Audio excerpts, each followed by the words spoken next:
Hello mga beshi! Ala, ano ga ito? Bakit gagayon? Hindi talaga ako marunong magkilay. Nakakainis. Oh, parang kulang din eh.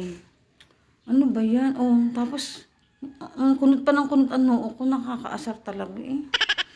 Hay nako, anyway, hiyaan na nga natin yung kilay na yan. Basta ang alam ko ako na may maganda pa din kahit ako ang kilay ko ipapalya-palyado. Ganun. Lakas ng confidence. Okay. Anyway, ako lang ay may nabasang comment. Nakakatuwa. Ang ganda ng comment niya kasi. O, tinan nyo, oh. Ayan. Basa niya? Ari ang sinasabi niya. Ari. Ganda rin sapatos kasi ang kinuha niya yung ate. Yan, ito. Napakalambot kasi.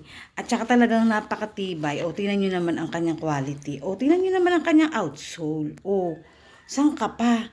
Kaya talagang ang comment niya ay malambot sa paa. Ang sarap sa paa. Diba? Ang sarap ng mga ganong compliment. Kaya talaga, Gabriela lang talaga. O, diba? O, ikaw ga, naka-Gabriela ka na. Bye-bye!